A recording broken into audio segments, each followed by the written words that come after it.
Hey, hello everybody. Wow. Show yourselves. Well, I expect, at the very least, an interesting conversation. Yeah, let's So, go. shall we? Yeah. Yes, launch. Welcome all of you who have registered and are here attending, and more people will be coming in. I will be as brief as possible because I would like to get to our uh, individual breakout sessions that are, where the smaller groups, everyone will have a chance to speak. The whole, uh, you know, bring bring you at the U.S. bring us back from the brink. Question: is there a brink to back up from? What is going on? From day to day, it's hard to tell sometimes. But I do believe, I think everyone who's here believes we are in some form of worldwide critical times. It's something that's affecting globally, nationally, locally, everything economic, political, social, cultural structures. It is one of those unprecedented historical times, not unlike 1914, which, and we'll see if anything will ever be the same again. I don't think that's the point. The point is, and why we're talking is, how can we work together to maintain peaceful and civil cooperation within our own communities and the world, and the community as a whole. Uh, before I will be brief in just pointing out how we're going to go about this. In a few moments, we're going to break out into 10 separate breakout rooms. So it'll last about a half hour. The moderators of each of these breakout sessions are there in the gallery. If you are on gallery view right now, and I would suggest throughout the the even the breakout sessions, but also when we come back to the full forum discussions, we're all together, stay in the general view.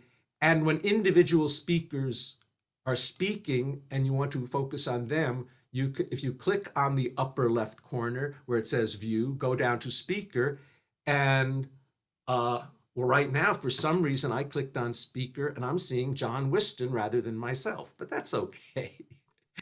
Hopefully, when you click on that, whoever is actually speaking will be the focus of attention. The co-moderators, co-hosts for the full forum discussion when we come back to that are myself, Mel Curry, and Miriam Mills. The breakout moderators, both Miriam and Mel will also be breakout room moderators, as is Peter Ortner, Charles Thomas, Bruce Parker, Michael Kane, Reed Detchen, John Whiston, Hunter Morrison, and Tom Linden. Did I get all 10? 1, 2, 3, 4, 5, 6, 7, 8, 9, 10. I did. How about that?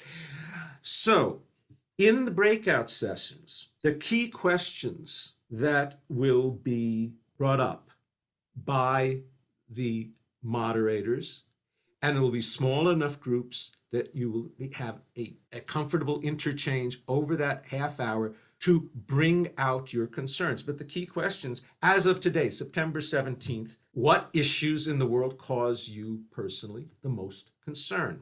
And number two, in dealing with these issues, in speaking with others about these issues, no matter what political stance, whether agree or disagree, what do you find are the attitudes or behaviors which would ease open discussion as opposed to creating animosity?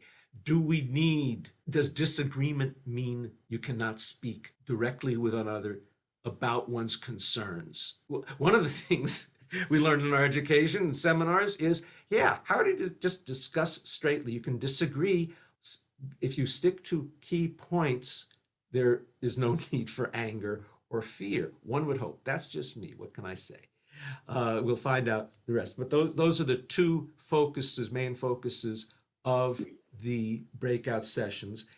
Now, in the breakout sessions, because you're a small group, I don't think it'll be necessary to make chat comments. However, one thing, when we do come back after the half hour breakout session, when we do come back to the full forum discussion, please, any concerns, questions, comments, put them on chat, or if you wish to say something, if you look at the lower at the bottom horizontal lines of icons, you'll see some, I think, either on participants or with reactions. If you click on reactions, you'll see the raise hand.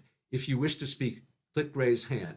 When we come back to full form discussion, the three co-host moderators, myself, Mel Curry, and Miriam Mills, Mel will be tracking the raised hand, and Miriam will be tracking the chat comments, and the three of us will be going to specific people to speak to the whole group about these issues after the breakout sessions. When we come back from the breakout sessions, the first thing, the moderators themselves will be taking notes on what they consider, what they feel is coming out in that half-hour discussion in their breakout rooms, with only six or seven people will be in each breakout room. What are the key concerns that are coming out in each of your specific breakout rooms? So when we come back to the full forum discussion, each of the moderators will make brief comments about what were the key concerns that came out from their sessions. And I will call on those people, the breakout moderators, one by one, and finishing up with Mel and Miriam before we go into the full forum discussion. And I'm sure there will be someone to call on right away after that. Also, about the chat comments, one thing that I urge you all, among you, if there's any reading, any programs, any websites that you are aware of that you feel all of the participants here today may be interested in, when we come back to full forum discussion, put those references, websites, reading into the chat comments. And those chat comments will be reproduced, will be archived, along with a recording of the full forum discussion. Won't be possible to have 5 hours archiving all of the individual breakout sessions, because that's a lot. But when we're finished the full forum discussion and all the chat comments, there will be links on our class webpage. I hope I am saying that right, as to how that will happen. And I think the most important thing in the smaller discussions, that is, so each person here today feels that their point of view and their concern is being registered. That's what will be generous with the other people, so that everybody in that half hour in the breakout session, everybody gets a chance to speak. And especially, apart from getting people to state their views, it's also, I think it's important, we're not concerned simply about what's happening with the midterm elections in November. I think we are all concerned about the future of our species and democratic societies in the world and in this country. So let's think long term. What can we do to work together to make it better for everybody? Is there anything I have? Oh, I have a quick question. Please. What is your intellectual or academic background, or is this just you're a concerned citizen and decided to bring this together? If you could, in 25 words. I'll be brief. I said this when we did the first forum, when we did not have on-campus reunion in 2020. And how are you going to save the world now, Bulldog? That's what we called it. Basically, I saw, look at all these programs coming up in our reunion. And there was, Jim Fishkin, and I hope he's here today.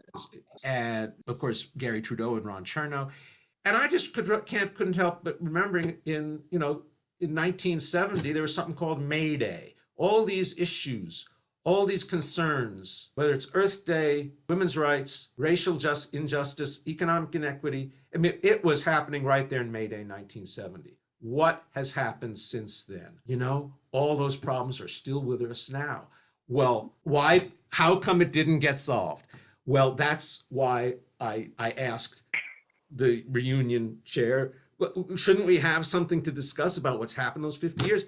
And Scott Simpson emailed back to me, well, gee, Ed, that's a great idea. Organize it. And here it is. And I'm somewhat gratified that not only have we had 2 Zoom sessions already and an on-campus forum in May, but here we're having it again now. And that is just, I am a filmmaker. I'm a Gandhian, God bless, and a surrealist besides, if that makes any sense. But I am concerned about, and I am grateful for the education I got the other that gave me access, that made it possible for me to go in places of the world to view all these things. And I hope that we all had some of that from our education. And that is why I started these forums in the first place. And people have kept saying, let's do it again. So anyway, it's now 11:22. Unless there is something I have left out and somebody needs to point out right now, Miriam, we have to be back to our full form discussion no later than 11:22. Excuse me, it's 2:22, 2:23 on the East Coast. I'm on the West Coast, but no later than 2:55, we have to be back in the full form. So we have just a half hour. Reed had a question. Ed, I would just say that as we do our breakouts, we should listen obviously carefully, but we should also be courteous to each other and be brief. Absolutely. Absolutely. I think we're all in agreement with that, or we would not be here. I hope we exercise equal respect among us all. Thank you. Jennifer, split us up. Oh, and Jennifer, I need to end some things, so don't put me in a breakout session. But that's Jennifer, okay. You're going to be in one, but you can leave it. Okay, I'll start off in that one just to see how it's going. Okay. See what it's like. All right, here we Thank go. you. And here we are. Well, thank you all. And thank you, Jennifer, for all your help. I think we're on our own now. I'm going to go straight to what I hope are brief reports from, and just key issues, the full explanation of how people are feeling, but what you believe from each of, and I am the host now, what you, the breakout moderators, focus your points specifically on what you feel were the key issues that came up rather than the feelings about that. That will come up in the full forum discussion. And if I may, I will start with, well, Tom, I noticed that I'm going to start with you, Tom Linden, because I think you just, for some reason, you just had yourself and one other person in your chat, in your breakout. Is that a fact? Yep, that's right. Okay. Well, We were so competico that we were not able to bridge any gap because we couldn't find a gap. That's good. And what did you feel, though, were the key issues that you feel the full forum should address that came Well, up? as I wrote in the chat, climate change, which we both listed as number one, and the status of democracy, which we both listed as number two.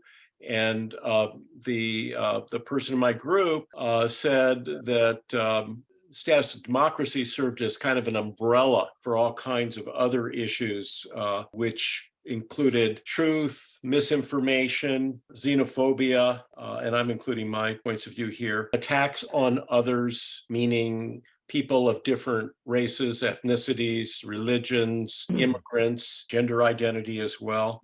That was more the drilling down into these two particular areas. And climate change, of course, included reliance on fossil fuels, effect on weather, effect on the environment, invasive species, health concerns about fossil fuel pollution within urban and other areas, sea level rise, a whole host of, I mean, I'm not telling any of you something you don't know, but Well, those were thank the you, Tom. sub areas. You summarized it well. And what I would suggest, since there are more people in the other groups, if, I don't think like all of the separate aspects of climate change need to be stated by the breakout moderator, but just the general, because I think we will get into those specifics as we go along.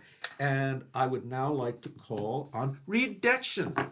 What did your group find? Well, we had a group of 5, interesting split, though we all were fairly simpatico ideologically, but 3 Yale 70 men and 2 Yale 73 women, and 3 people who lived in deep red areas and two people lived in deep blue areas. So that led to a good conversation. But to my surprise, and given it's my professional area, climate change came up voluntarily from all five. So that was quite remarkable. I think the themes about democracy, authoritarianism were recurrent, but we also heard briefly about Roe v. Wade, about the nuclear threat from Putin and gun control. But I'll stop there and let others go. Thank you, Reed. Can I ask that when you start putting Please. things in chat that you want to save for later, let's wait till we're done checking in like this, because I'm trying to tag team chats and thank you. And You're John welcome. Whiston. There were three of us, and there was a unanimity of views about the issue that we're most concerned about, and that is the excessive politicization, the hatred, the interminable blue versus red, and the inability to talk across ideological lines. And one of us told a story about moving into a new town, a retirement move, and joining a book group for the first time in his life. And because the topic was hypothetically non-political, it was a very fruitful conversation among people who had very different views about 100 different things. And there is some concern that income inequality is feeding this excessive politicization.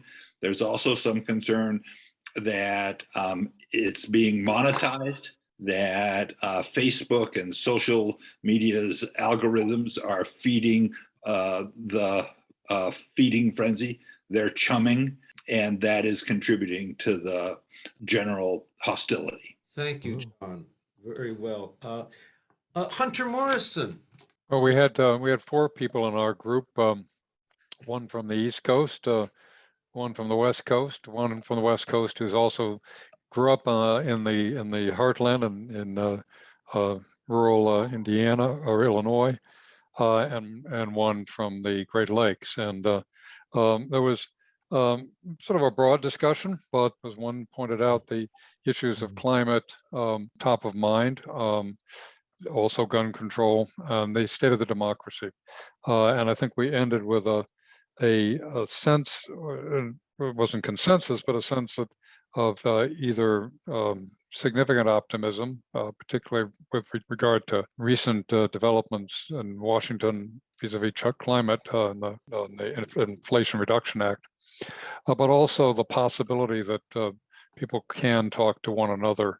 But it's in a climate where, as one person said, the genie's out of the bottle. The environment in which you try to have civil discussions is very fraught. So I think it's a matter of a mixed perspective of optimism to sort of studied pessimism. Let us go then to Michael Kane. Michael Kane, unmute. Yeah, Okay. okay.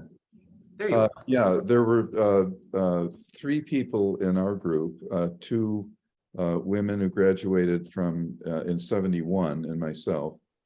The issues that were mentioned included homelessness and crime was a major concern for the other two. One lives in Oakland and the other in Chicago, and those are like personal safety is a big issue, but also the overwhelming nature of homelessness. Climate was also mentioned. We all agreed on that as a major concern. We also brought up the challenge to the democracy and the rise of authoritarian and fascist movements and the threat of actual fascist coup in our country, and which we never thought we would see. but as a reality, and the role of technology in the play and how that plays out, whether that is accelerating the risks of that kind of authoritarian domination. But then we talked about what are the really existential threats. Climate, we agreed, was an existential threat. There's the discussion about whether it's cyclical, rollbackable or not, and nuclear war was another one. And those are existential threats that would override everything. In terms of promoting civil discourse, people really were pessimistic about that. That it's very difficult to change people's mind once they're up, and that avoidance was the polite thing to do, as at family dinners. I think one of the participants observed that when we were undergraduates, you could have debates with people that had radically different views in the dining hall, and those were more or less civil. But as you get older, the stakes are higher and it becomes more difficult. But it's still possible to maintain, it was observed that still possible to maintain friends with people that have radically different views, as long as you avoid confronting them. Thank you, Michael. Bruce Parker. Hi there. We had a heated agreement among the three of us, one from the West Coast, one from the East Coast, and one from the middle of the world.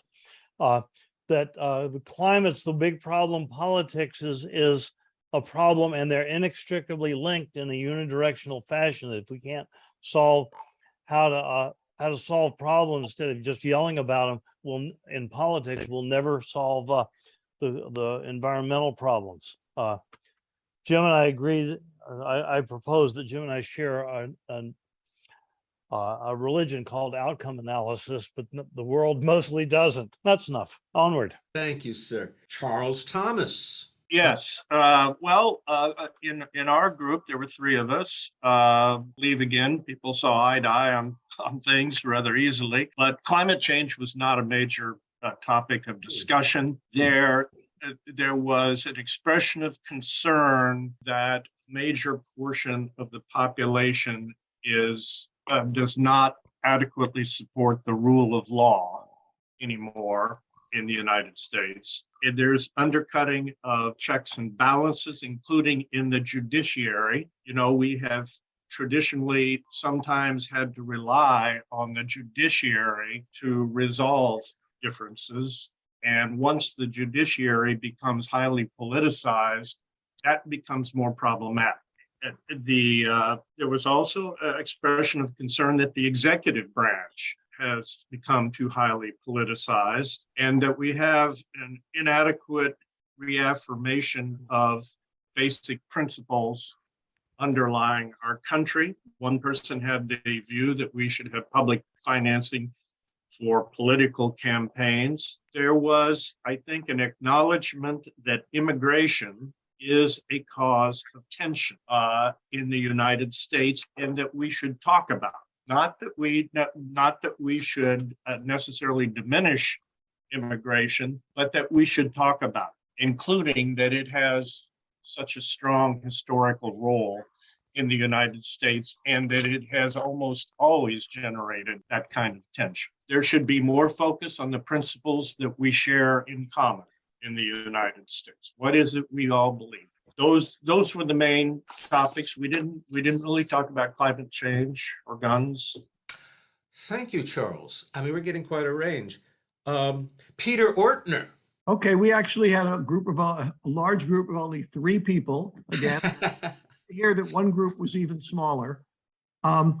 Surprisingly, we had a pretty good divergence amongst 3 people. One, although when we talked a little more, the divergence may have been less than it initially appeared. I would say there were pretty negative opinions about the prospects for the future from at least 2 of the 3 people, myself included, for totally different reasons. One from a social, political, economic perspective, and one as professional environmental scientist perspective. That was me, the latter. But we are equally concerned from the perspective of children, grandchildren, and what we're leaving for them. Okay. One person expressed, I thought quite well, that he thought one of the clear problems was the lack of accountability there appears to be now in government, and attributed this in part, or maybe a large part, we'll let John add to that later if he wants, to the lack of the fact that the boundary is getting kind of blurred, and there isn't a sort of free press, free and fair press that's holding everyone accountable. But he actually, I believe, talked more broadly, and he would have lumped together press, social media, formal things, informal ones. It's really the information people are going by, regardless of where they're getting it. And this is blurred by some interactions with the government. So how can it be really, in a sense, be holding the government accountable, which was its historical role. Two of us did highlight a global environmental change, and the one that gets the most press now is climate change, but it's one of a number of impacts we're having on the planet as the biggest concern, particularly from a longer term perspective. I'd like to, though, mention specifically two responses, because I tried to get folks to say, well, what works? And we came up with sort of three different answers. One person's answer was basically, I avoid political discussions, and particularly with the relationships that I've been able to keep going, that I value, that I've for many, many years, and continue, and would say, these are my good friends, these are the people I love, these people I do stuff with.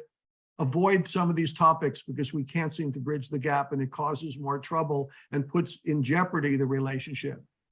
Another person put forward a very good example that said, basically, they were in a situation meeting someone from a totally different political persuasion, and more specifically, a totally different religious one, a minister, a proponent of organized religion, when they were, I should say, a sort of a skeptic. And yet they were able to have a very fruitful conversation once they honestly expressed their views, pros, cons, and they were able to discuss it in a very honest way. And looking back, regards this as really a wonderful experience for both. And I don't know if the other person shares it, but this person did. And I myself put forward the perspective that in my business, I find the most useful thing, certainly amongst professionals, but when I talk to other people, is just stick to the facts, not what you should do.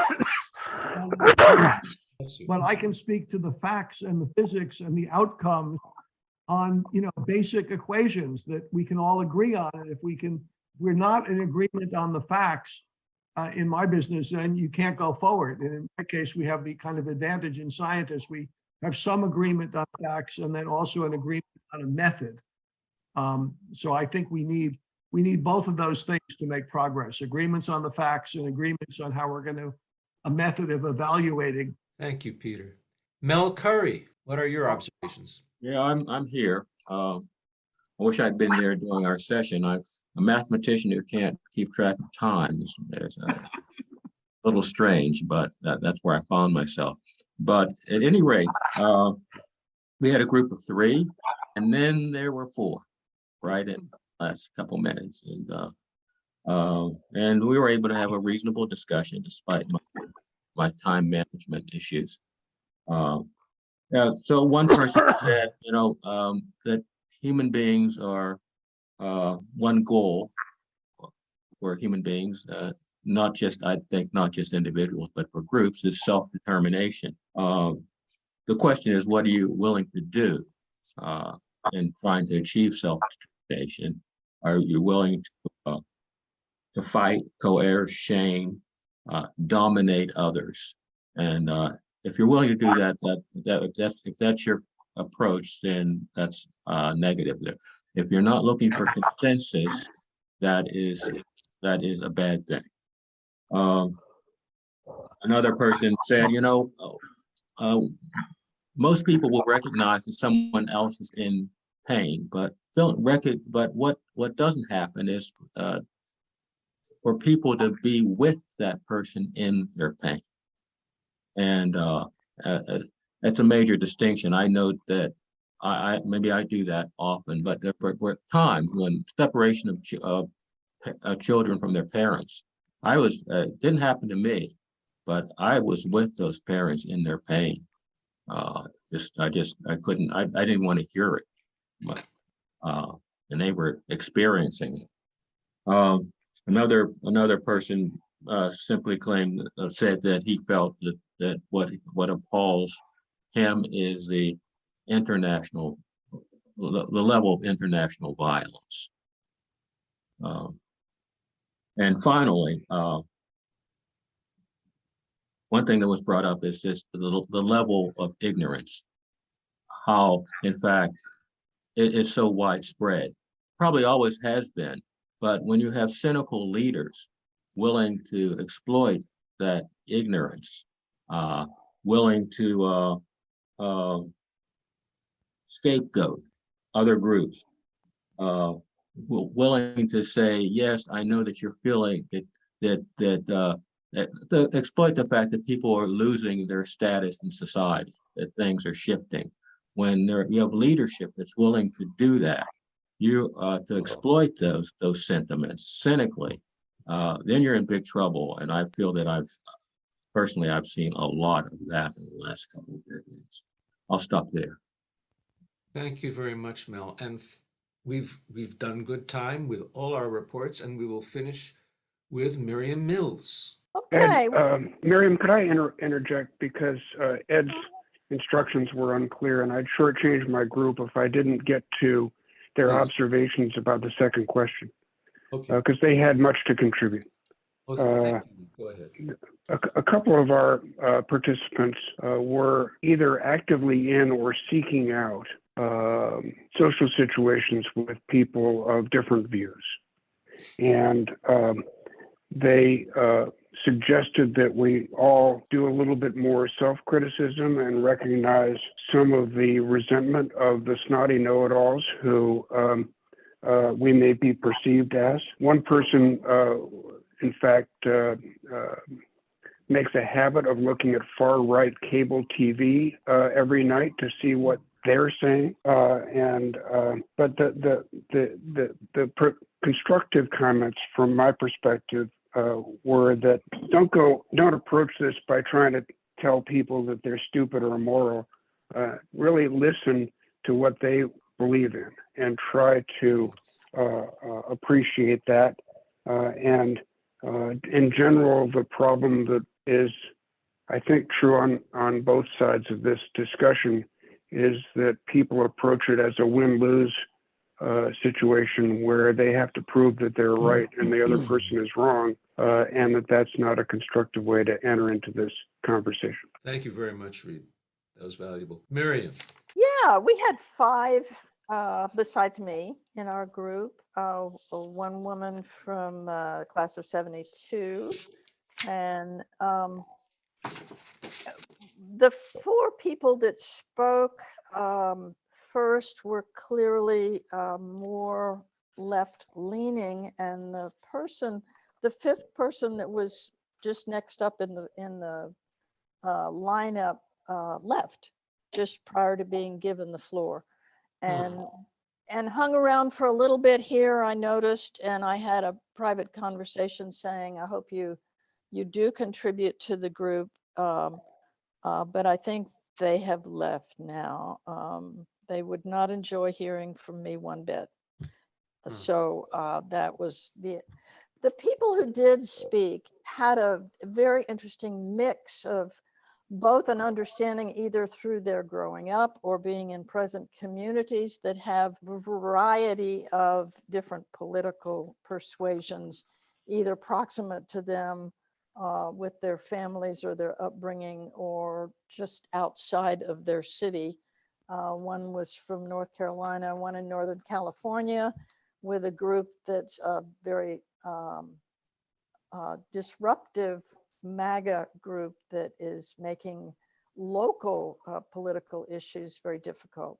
But the primary, actually what came out of the group was a lot of focus on the midterm election, and there will be some suggestions that come in the chat from that. But just an overall somewhat pessimistic attitude about the possibility of having civil discourse with certain people, that there are folks that are open to it and folks that are not.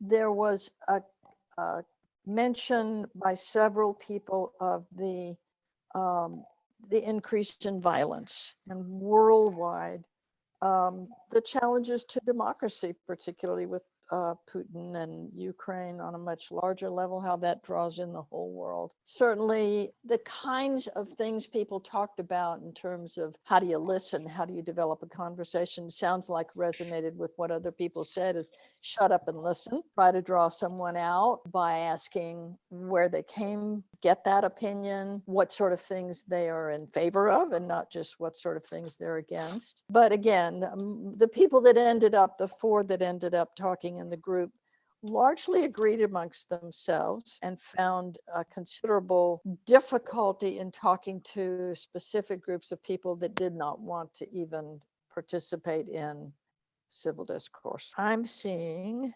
2% remaining. Oh, I'm almost out of juice. Maybe I need to plug in too. Ooh, Sorry. plug in. So I'm done. I'm done with Excuse my, me, Thank you, Mary. I don't know if I can ask a question now, or can I yet or not yet? Well, raise no, your hand. right ahead. I got the impression that more than most of us, you had a real split in your group. I didn't get an impression from most of the other moderators. Well, we didn't have a split that spoke, but one of the other moderators said they did. So not everybody spoke. Oh, okay. Was Yeah. that, okay, I'm sorry. Yeah. Well, Okay. what I would Thank like to, yeah, I think we're more than ready.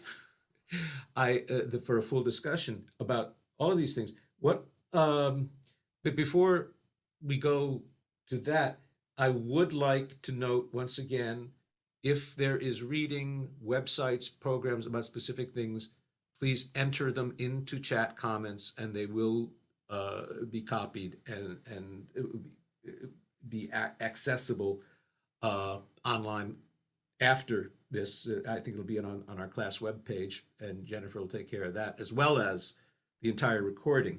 I'll interject for just a second. That when Please. the etiquette of what we're going to do is we're just going to go back and forth. If you want to raise your hand and speak, Mel will call on you. And then once that person has spoken, then we'll go to chat comments and I'll just read the next chat comment that's on the list. We'll just go in the order. So if there's a lot of back and forth conversation, either jump in with raising your hand if you're in the middle of that conversation, but we're going to go in order of the people that either raise their hand or put the chat, and it'll just alternate back and forth.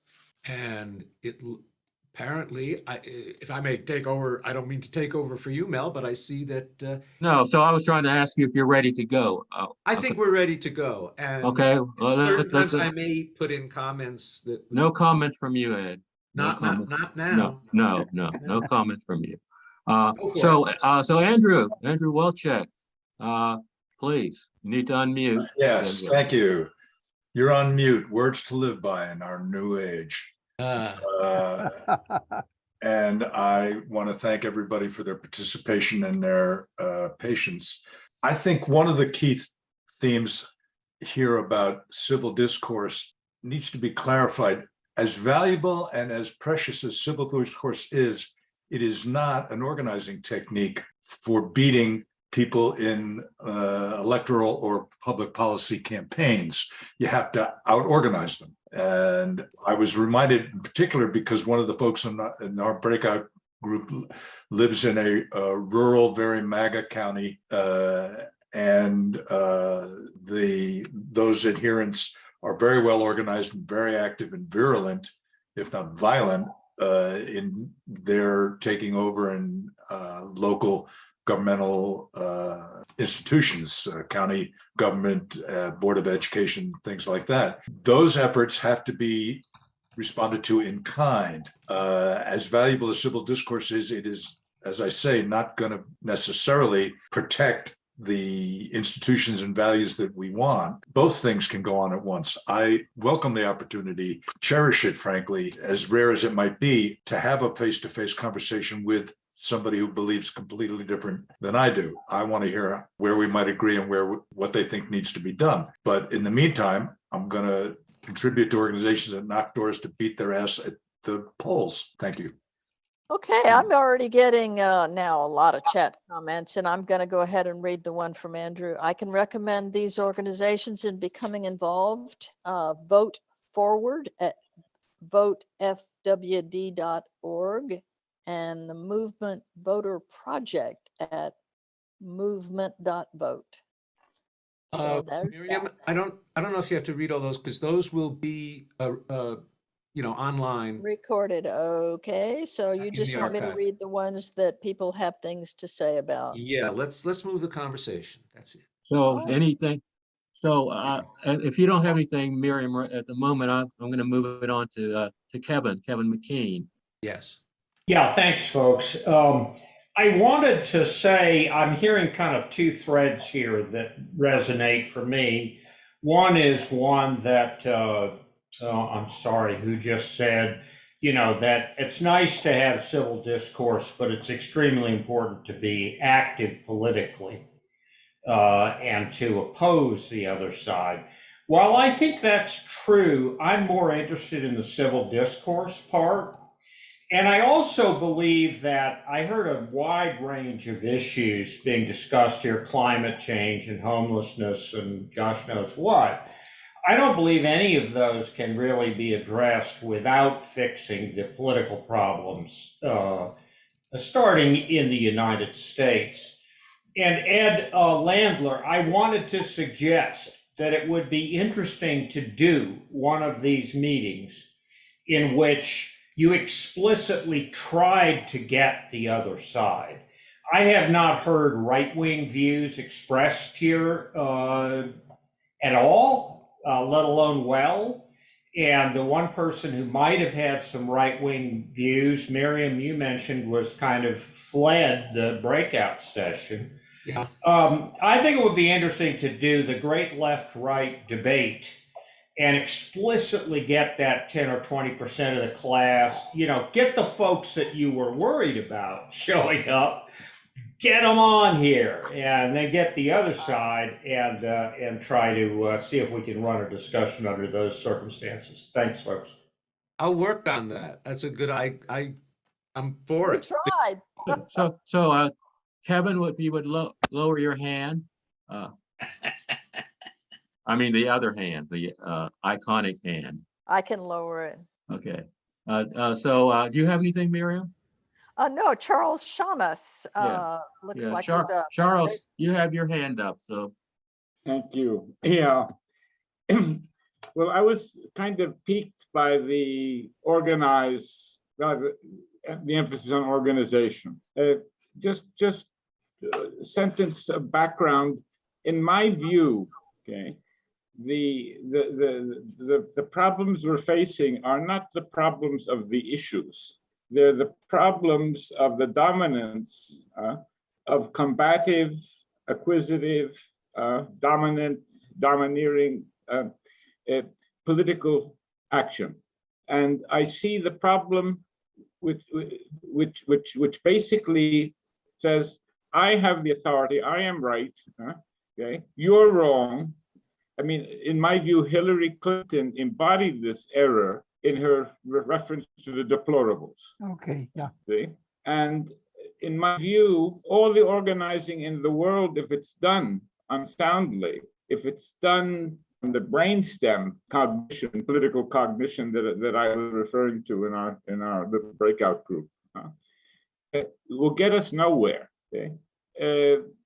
I find the left has to overcome its own tendencies of arrogance, bishop taking the role of bishop, an authority, and I think that we cannot out-organize the other sides of these issues using strategies of self-righteousness.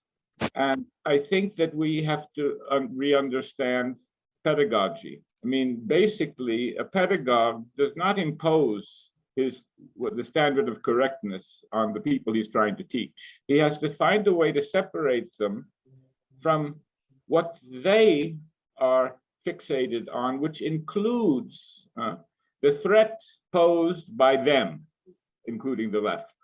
So in my view, we have to rethink how we ourselves frame and formulate our own political action. and our only way of engaging the broader public, including the MAGAs. Okay, the Miriam, do Let's you have see. anything? There's some wonderful resources in the chats, and I'm not going to read them all. So I'm just going to read the ones. There are two short ones that have comments. One from Marcia Eckert. I feel too many people sit, talk, express concern, and not enough actually do something to act on them. To quote Obama, democracy is not a spectator sport. And then just Jeff? 'cause short, Oh. I'm going to add in Oh, I'm sorry. Ira comment about for a left-right discussion, perhaps invite members of the class of 1960. Yeah, there you go. Yeah. So next up is Jeffrey Berg. Yeah, hi. I don't know why I'm not showing up, but anyway, can you hear me? Yes. Okay, all right. Elections are won on the margin, and my impression of the electorate in general is that, 40% would not vote for the 45th president under any circumstance, and 40% wouldn't vote for anyone else, but there's 20% in the middle, and they don't get much play in the media. I don't even know who they are. And I would think that paying attention to that group of people and, getting a pulse on what they are looking for, and, moderating your political views to whatever degree to get that middle ground is an approach that could be taken to, sort of move things in, by degrees in a good direction. And we focus too much on, all of us, and my included, I focus too much on these intractable people, the people who, QAnon conspiracy people. And quite honestly, I don't think I'm ever going to change their mind. And I don't know that I can have an intelligent conversation with them for my own failings, but trying to find these people who are in the middle and, climate change is real as an example. Here's some things that could be done about it that are pretty moderate. Let's move in that direction and move forward. So those are my thoughts on an approach to the problem. Thank you. Okay, one So- comment from Bruce Parker. The United States is a major contributor to many of the world's problems. Progress at home would disproportionately contribute to solutions and would set an example others might follow. Yeah, so I'm going to call on myself and then Stephen Miller. I was just sort of wondering, we're talking about trying to, and Ed Landler has talked about this a lot in the course of organizing this event, trying to reach out to the right, the people who are on the conservative end of the spectrum, and trying to get participation without a great deal of success. And I wonder, would an event such as this ever be organized by our friends on the right? And would they be clamoring to get people on the left to participate in it? And I feel I sense a difference between the left and the right in that regard. I agree with that. Okay, let's go to a comment. Who is that? Whoever that was, please raise your hand. I'd like to hear. That was Candace Corson. I'm on Zoom Yes. all the time, but I never raise my hand because I'm on an iPhone. Let me figure it out. Go ahead. So That's you'll be all right. next if you can't get your hand raised before Steve until after Stephen Oh. Miller is done. I'll call on you. Excuse me, for those people who have iPhones, one tip that might be able to help, if you turn your iPhone horizontally, you can see the lower horizontal bar with chat and reactions. So, That's what I'm told. so Candace has succeeded, but Stephen No, Miller it's- is up I'm on next. all the time. It works both ways. You just have to get Yeah, oriented. get down Thank you. into it. Okay, Okay, I'll read so- one comment then from Michael Kane. I agree with Andrew Welchek's perspective. One thing we can all do is donate to the max. We can afford to key Senate and House races to sustain a Democratic majority in Congress. Warlock, Mandela Barnes, etc. Don't have a lot of time to debate, MAGA true believers. Okay, over to you. Okay, Stephen, you're finally up. Thank you. No, basically, I'm just agreeing with what you just said, Mel, and but I think we should pursue this idea of a debate with the quote unquote other side. But I think there's a lot of people probably would not want to participate in such a forum. It would be interesting how we would participate in a forum where they were in the majority. But I think the idea, Ed, should be pursued somehow. I'm having amnesia, but who is our classmate who was Trump's foreign policy advisor? Who was Don Bolton. Yeah, I don't think he would probably ever accept to get involved in something like that, but is it worth a try or not? While you're thinking of that, I just wanted to quote what my team member is, Jack Burke. He had a very good point. He says, when you're working with these people, instead of focusing on the negative, try to tease them out into what they stand for. What are the values that they're supporting? Because there is a lot of half-justified resentment on the part of people against these snotty liberals. And I think if there would be some sincere way to get people to really say what they're supporting, that would be one of the key issues for such a dialogue. But I just encourage us all to try to see how we can organize such a dialogue. Thank you. I see John Peets has his hand up, and if you're having trouble getting in line, we'll put you in line after the two that had their hands up before, which was Candace was one, then Mary, you're then Mary. So let's go with Candace has been waiting. So Candace, please chime in. I just want to say briefly, I agree with the perception that many people on the far right are not interested in having this kind of what we are calling civil dialogue, that's not of interest to them. And I really think about this every day. I almost study it as a physician and a mother and a grandmother and someone who's lived a lot of places and kind of an international perspective because of being part of two diaspora. I'm first generation. I just look at, I think I just want to say I value this conversation. I'm so proud of all of you and so glad to be with all of you. And I'm seeing on that other sort of far right spectrum, a unity, a scary unity of wanting to raise up as many students as they call them, students, starting with little kids, homeschooling.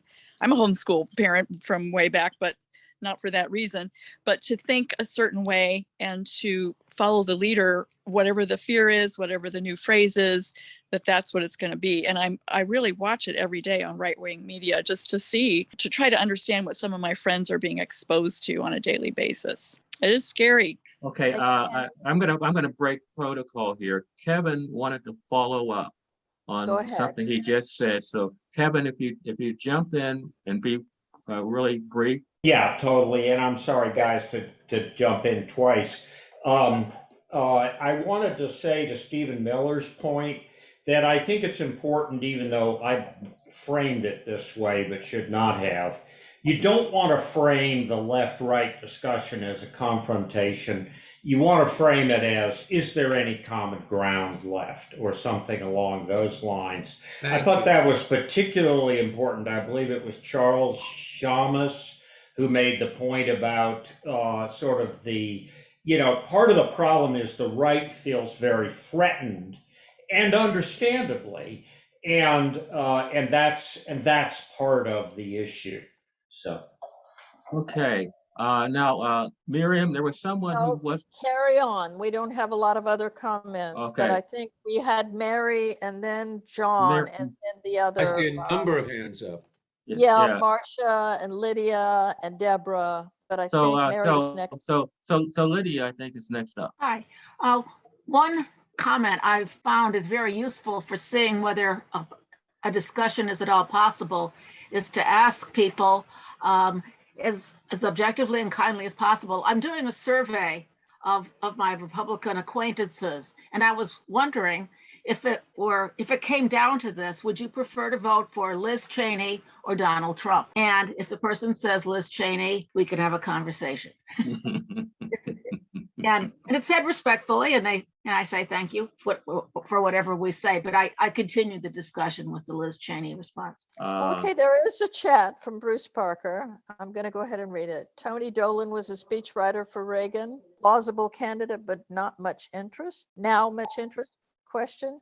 And Kristen Tripp has broadcast Civil Conversations NPR program. This sounds like more resources, so I'm going to turn it back over to you, Mel. Thanks, though, Bruce. Yes. So next in line, we have Deborah. Deborah, you've disappeared. I don't hear your voice. Unmute Deborah Rothman. Has she left us? I don't No, know. she's there. She's on the there. Well, no, she's not. Deborah, can you unmute yourself? Let me get back Well, and see. let's get back Yeah, to Deborah. I see her name, but she's not. And we'll move on to Oh, there she Marcia. is, She unmuted. Deborah. There she is. Thank you, I'm back. Deborah. Just in Thank Thank time. you, guys. Okay, We are sorry. civil here, I hope. Thank you. Yes. I have been late to this program because this morning I was on a international mediators conference first, because that's what I do for a living. I'm a mediator. And so I haven't been following all of this, but I find it fascinating. And I wanted to say, if the goal of today's conversation is political strategy, since it appears that there are no MAGA people here, I don't have much to add other than, I have my thoughts. But if the goal is finding common ground with Republicans with the hope of persuading people, I have a lot of thoughts and a lot of training on how to accomplish that. And I think that we're moving in the right direction by talking about finding common ground and certainly not confronting and not talking about a debate. Because as soon as you make it about who's right and who's wrong, people have a vested interest in proving themselves right. It's called confirmation bias.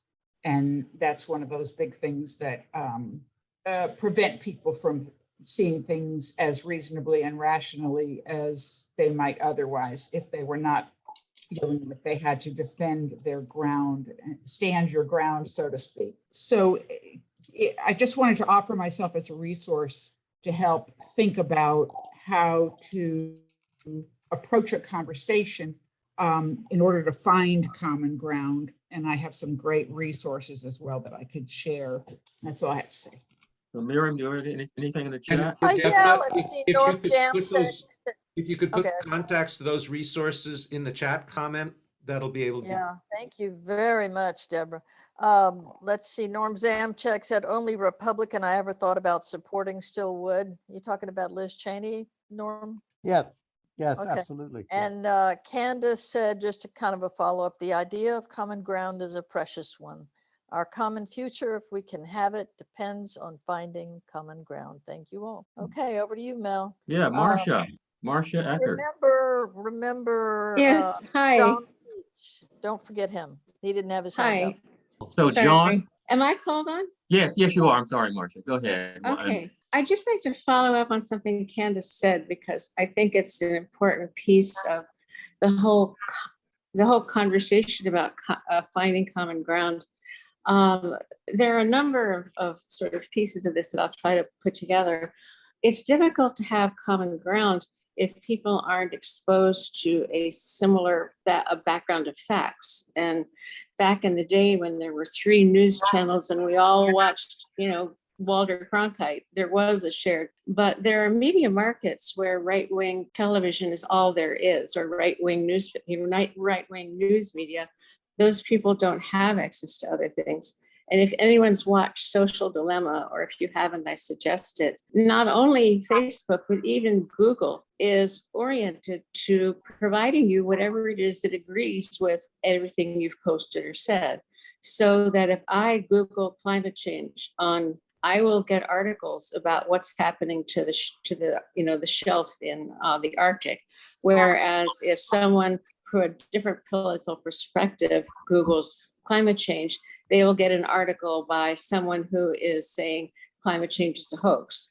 So I think one of the issues to address is how do we, in looking for common grounds, we also have to look for, is there any way we can find some way of saying there are common things that are actually facts? The idea that it's impossible to find, that there is no such thing as a fact, I think is a real hindrance to finding common ground. So next up, unless Miriam has something from the No, I chat, think John John was Peets. next. John Peets is next. Thank you. Let me credential myself first, is that I have a Master of Science in Computer Science, and I can't seem to get the goddamn yellow hand away. So sorry about that. So you didn't think there were any conservatives on this call? Well, there is one. I'm outing myself.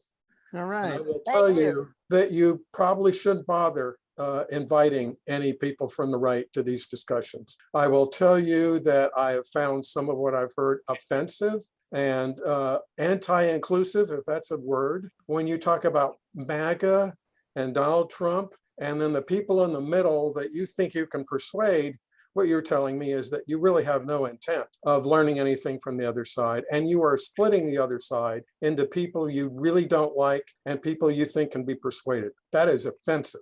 And I thought the first part of this discussion was really good.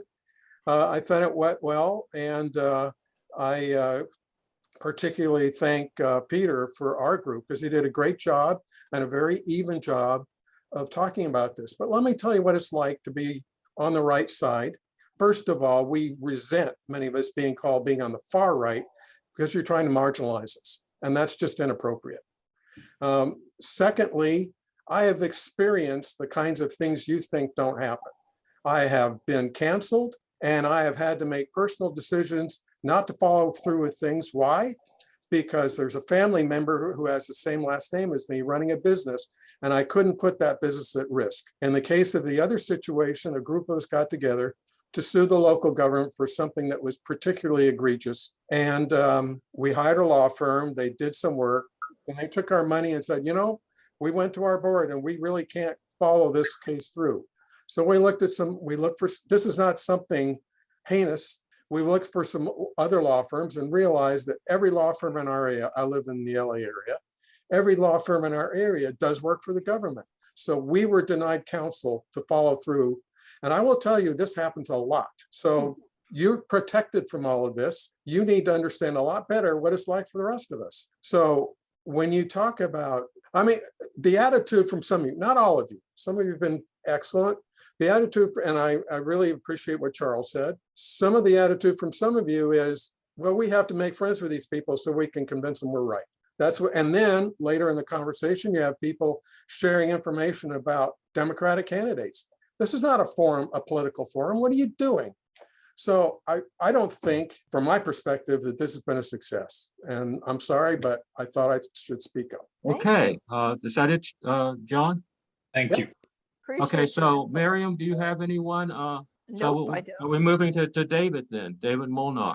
On this issue of common ground, I think people are somewhat despairing because they think common ground is found in shared facts and a shared perception of the world.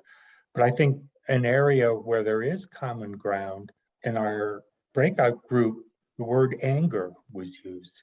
Anger is a common ground that we share. Another thing that came up was presumption of bad faith. I think presumption of bad faith is also a common ground that we share. And I would suggest that if we found common ground in these affective areas and started really delving into them, other commonalities would be uncovered. Is that it, David? Yeah. Okay, Miriam, you have anything from the chat? Just Andrew's comment. John, thanks for daring to whistle into the wind. So then we'll move on to Stephen Miller. Yes, sorry for, am I unmuted? Yeah. Yes.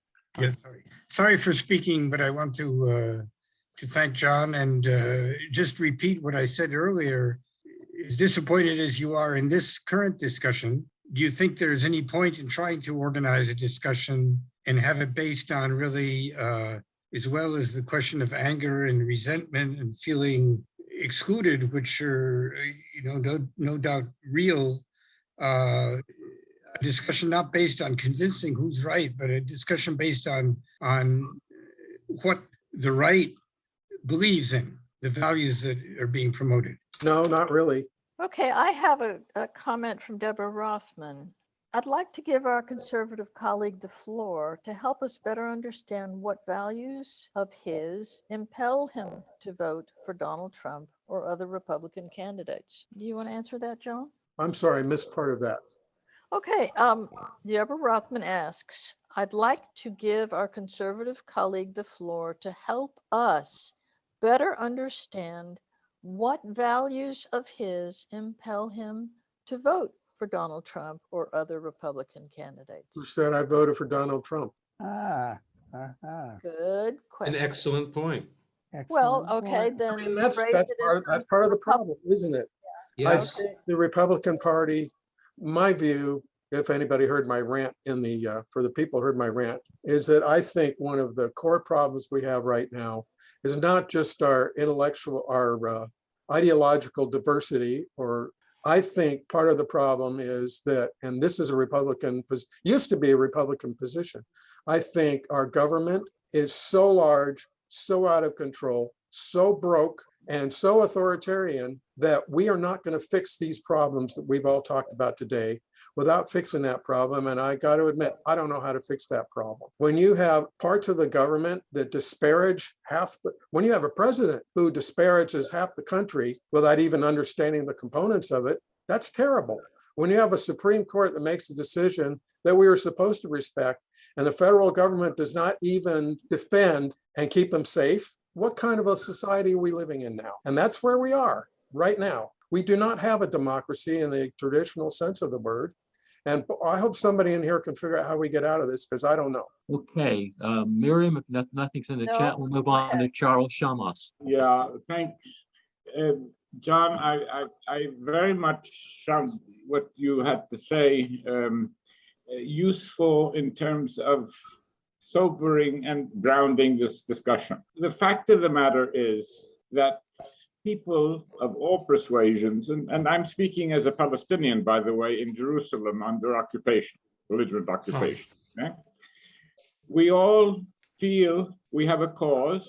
We all feel that others are imposing and dominating us, imposing their will on us, canceling us, coercing us. And I live that life. Okay?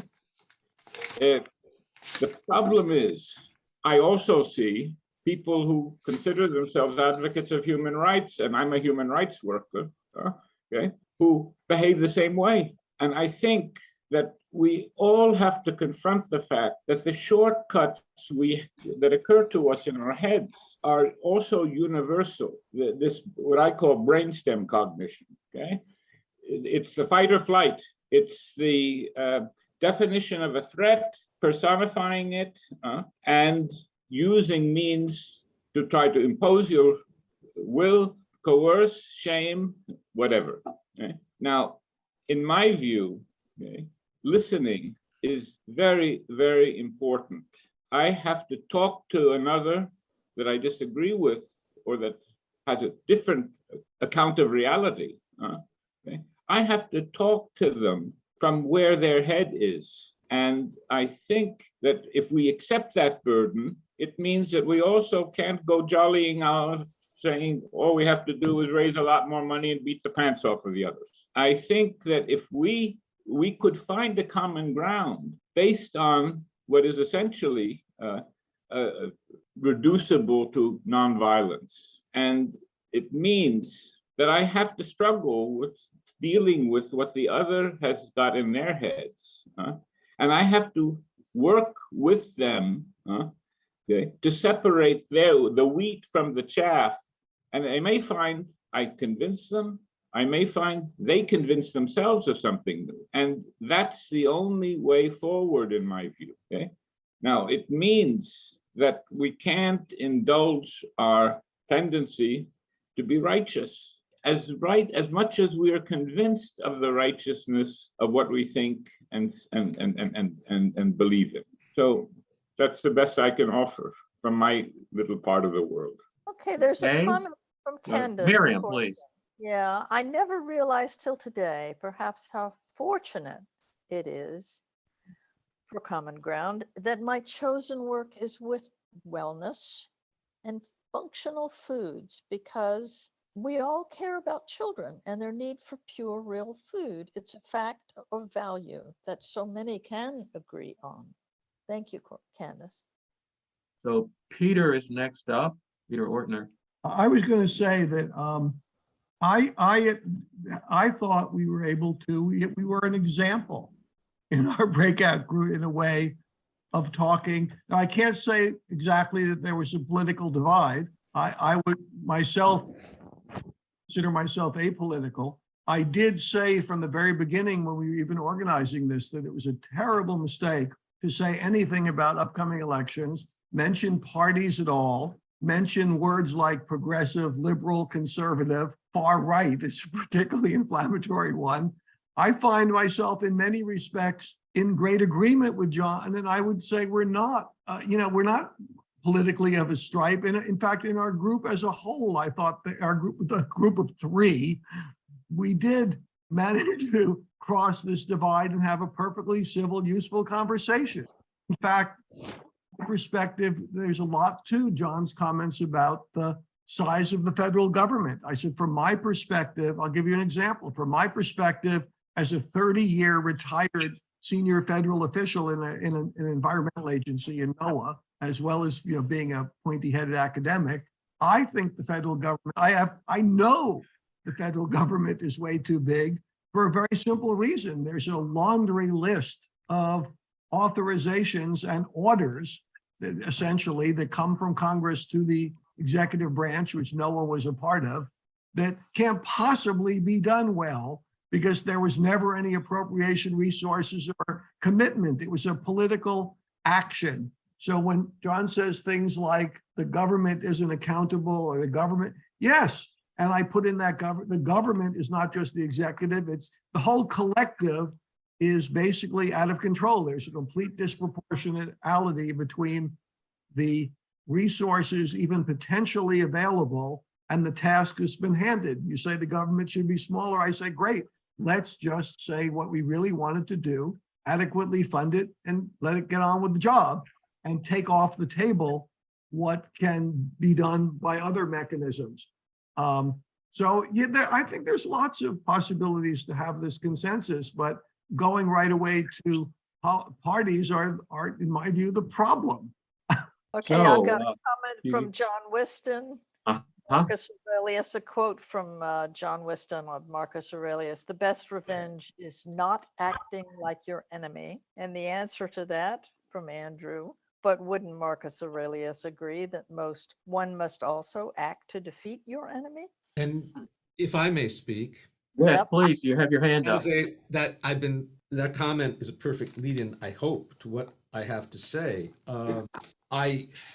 Frankly, I'll be honest, I'm moved by this entire discussion. I'm very grateful on Pete's for his directness and honesty. I think that is something that throughout the history of these forums, 2020, that's the kind of engagement and dialogue I've been hoping for. And why this, both John's quote of Marcus Aurelius and Andrew's view that isn't the point to defeat the enemy. I consider myself a pan-monotheist. I mean, we're all one. We are all one spirit. We are part of nature. Is that where I'm coming from? Yeah. But I try to, if we understand that we are part of nature, let us pay attention to the principles of nature. The principles of nature in the human species, in the world right now, it's doing its payback right now. We are in a point where we have to see clearly.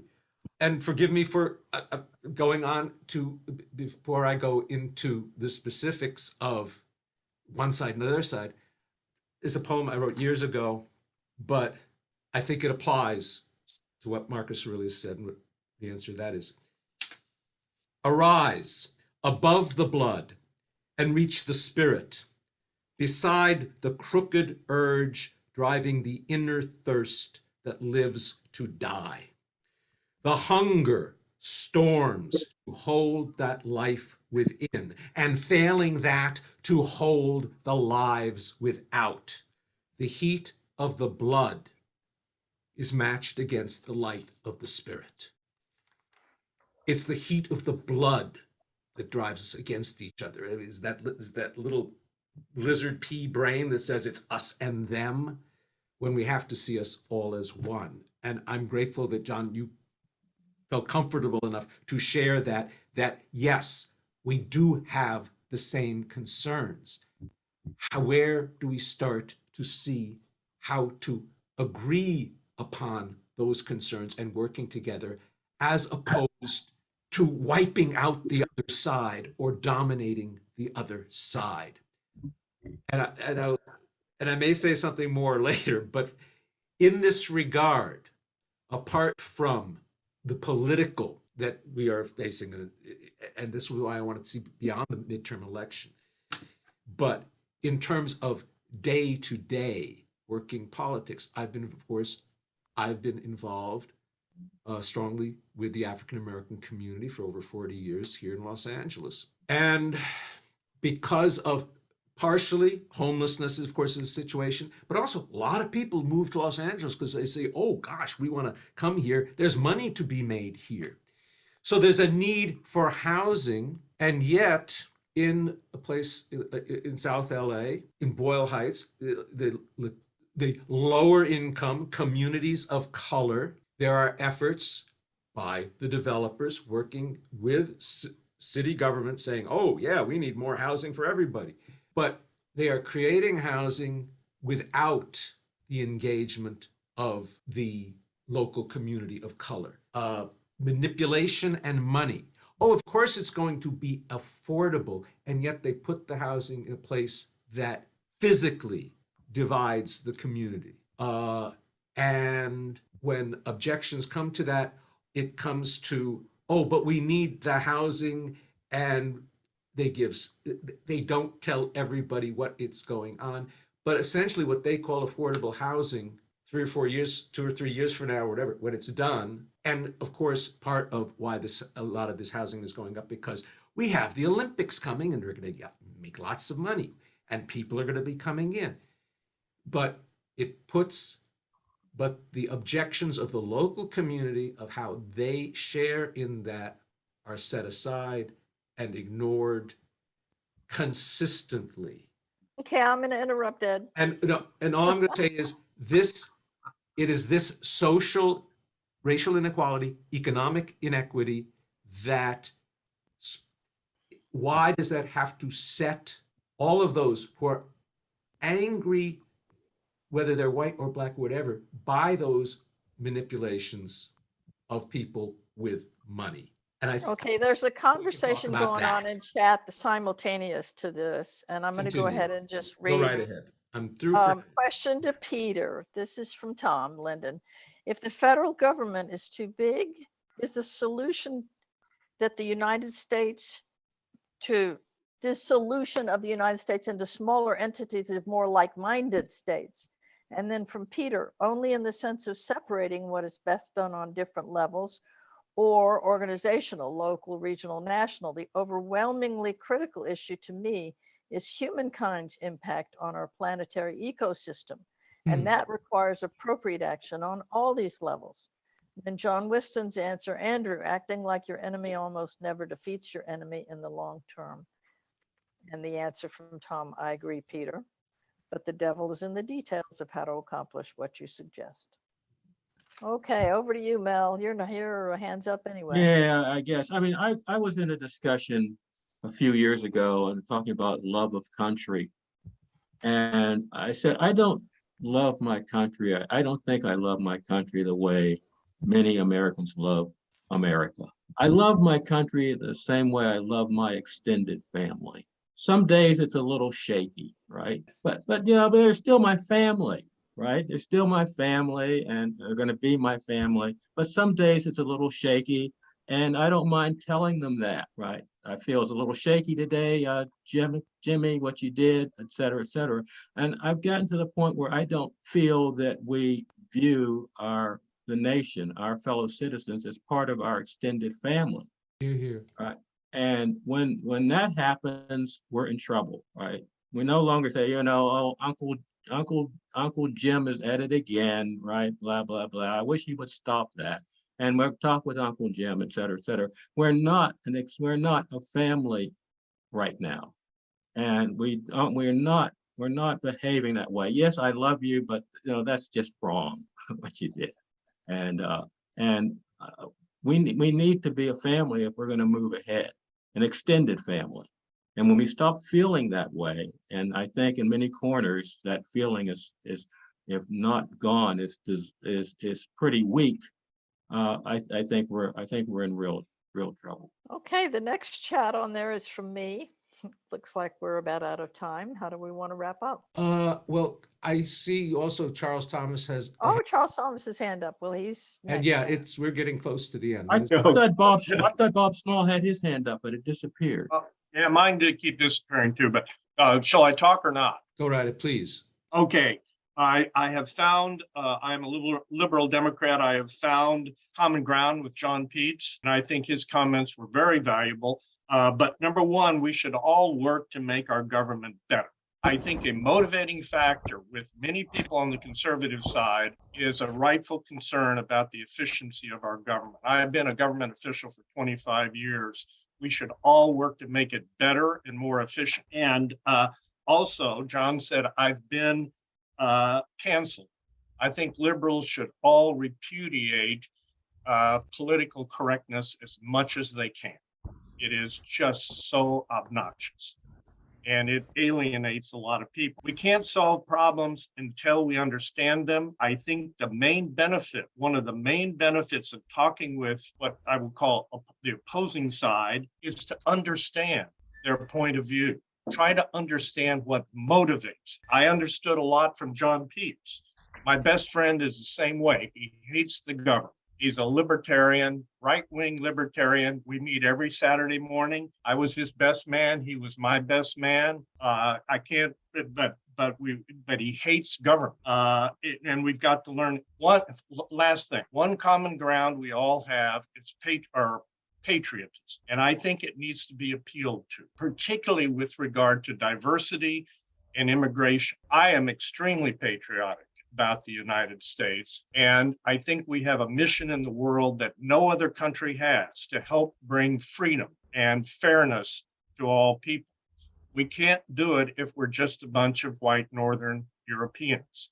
We have to be representative of the world in order to appeal to the world. Those are my points, but I really appreciate John Peets's remarks. And I do think we should all work on better government. Okay, there is a comment from Charles Shaman. If we consider our goal to defeat our enemy, we can neither interactively educate nor be educated, neither transform nor be transformed from our mutually exclusive politics to mutually inclusive politics. We can only hope to beat our enemy, gain our enemy's submission, and our enemy can only hope for and strive for the same. Thank you. Wrap it up. Yeah, it is time to wrap up. I thank you all for being here. I'm going to put the view here so I can see. I'm going to do full gallery view because I do want to ask a question. I just want to see a show of hands. Let's get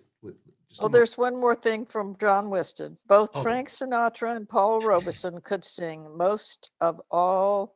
It's the people. That's America to me. That's us. Thank you, John.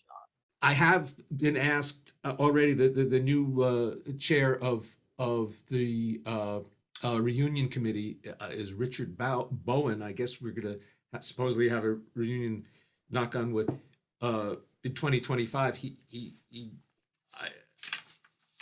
praised me for setting this up and said he'd reach out to me to perhaps to contribute something for the next reunion.